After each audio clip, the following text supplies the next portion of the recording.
Let's move on to Bitcoin, shall we? That's a virtual currency. We're going to talk about the cyber threat now. And who's ever heard of the Bitcoin? It's even been called the future of money, the Bitcoin. More on this cryptic and still somewhat confusing currency that is Bitcoin. People are fascinated by anything that makes new highs every day for weeks on end, which Bitcoin has done. Is it a market? Is it a bank?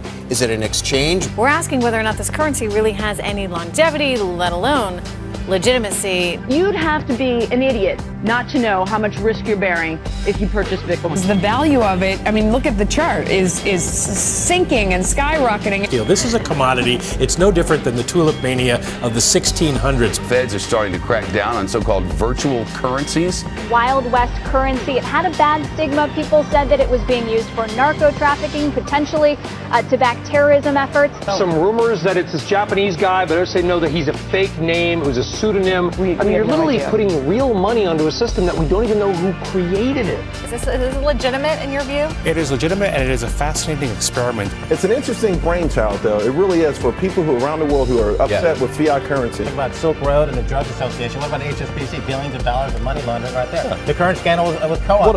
People are scared by the banking in this country and around the world. But the banking crisis there does raise the intriguing question of what is money? What exactly is Bitcoin and how does it work? There is no central bank, no central authority, no corporation behind it. Knows no borders, knows no boundaries, and in many cases knows no rules. It's a new internet protocol like email or the web. All of this is done on peer-to-peer networks. Nobody really even knows who created the Bitcoin. Developed entirely on an open platform. No one's in charge. Free totally market. decentralized. Okay, Free market. so The value of each Bitcoin hit a new high. It has, as this chart shows, been skyrocketing in value over the past 3 years. I know some people are obsessed with this and have been all over this quote-unquote phenomenon. so many people are jumping into this virtual currency. It's created so much attention. One of the biggest Bitcoin exchanges actually reported that it was having trouble technologically keeping up with all the order flow. Its unknown creator setting a finite number of the digital currency of 21 million, with only 11 million in circulation. The maximum amount of Bitcoins that can ever exist on the planet is 21 million Bitcoins.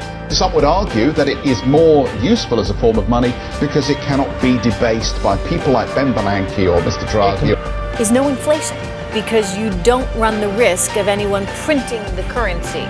Geek currency, Bitcoin, has been under fire recently for its dramatic price swing. Is it just going to keep on going up? Now, if you didn't bite at the Bitcoin craze, you may have saved yourself some money. Mary Thompson is here. What was that with the flash crash? Everybody's been talking about it, and hackers are actually to blame for this most recent sell-off. Last night, the digital currency's major exchange, Mt. Gox as it's called, was hit with a denial of service attack. What do you make of this madness? Well, I think Bitcoin has turned into a massive multiplayer online game where speculators are trying to out-speculate each other. Despite the extreme volatility, businesses are trying to cash in on this phenomenon. A lot of venture capitalists are actually coming into the space. Some of the biggest names in Silicon Valley and even some big Wall Street names too. Hedge funds, individual investors. All of the above. Private investors, private capital, venture capital is very interested in this trend. There are more and more places accepting it. It's just that you're very far from critical mass. The world's first ever Bitcoin ATM is coming to Silicon Valley. I mean, you got this bar here in the middle of Manhattan now suddenly taking it.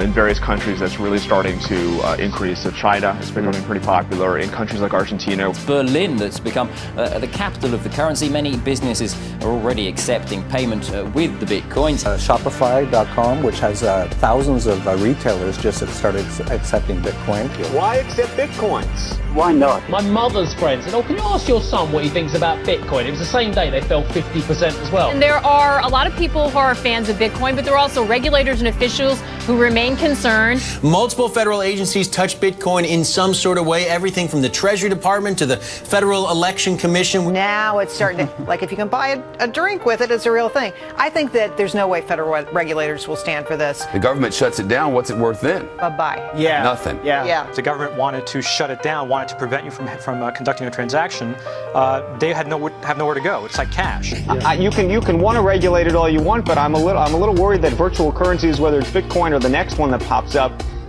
isn't something that from a practical sense, you'll be able to. I mean, doesn't the government claim an utter and total and absolute monopoly on the means of exchange? Just last month, of course, the government shut down the Silk Road website, an Amazon-like marketplace for drugs, guns, other illicit goods. Gambling and other things and drugs. The people are saying that that's what's happening. So you wonder how long in that sense it's going to last. Value goes up, it sort of happens within the network, but if sentiment on Bitcoin starts to go down, you're probably going to watch that value crumble. This kind of stuff is scary, you know. I mean, the volatility of it has been outrageous. You know, it goes from 100 to 260. Yes. So I could walk in with my brand new iPhone and I could dial up the dyno, whatever it is, and say, here's my Bitcoin. And are you pro or I don't get it. I don't know. Joe Weisenthal, the Business Insider. I'm not on others, this bandwagon yet. I'm not an early adopter, though. What do you think? I'm with you. I don't understand it. But the whole thing is done to the extent that the viewers don't understand this. And by the way, I had to look it up to understand it. So if you've got a Bitcoin, you could sell me the Bitcoin. Well, it's confusing. It doesn't really fit in the normal regulatory categories. We hear you, Jeff. I'm just trying to get to grips with all this technology stuff. This latest surge came thanks to some high-power support from within the U.S. Bitcoin arriving in Washington on the national stage. They've done the due diligence to say this is simply not a So money how do you think the laundering. regulators get around it, though? I don't know how they're going to do it, but I think, as Nick was saying, I think it's got a shot. That's what this hearing is all about. Today and tomorrow is the legitimacy, the rising legitimacy of Bitcoin. Do you think this is the tipping point that you get the Fed chairman name-checking it? Does it feel mainstream to you now? Bitcoins have come a very long way in a very short period of time. There's going to be some fallout. Do you ever think that it has the potential to replace traditional paper currency? We are arriving at the day where something electronic can threaten traditional money. What you're talking about right now is for the next 3 to 5 years, an unbelievably better store value. It is gold 2.0. They think bypasses governments and bypasses regulation. That says something about the climate we live in. It's a socioeconomic movement which we're going through at the moment. People have 100% complete control over their own money. It's the first time in the entire history of the world in which something like that's existed. Cryptocurrencies, Bitcoin is the first example. I believe they're going to change the world, but probably not in the way we expect. This is the time where people should be trying really big, crazy things.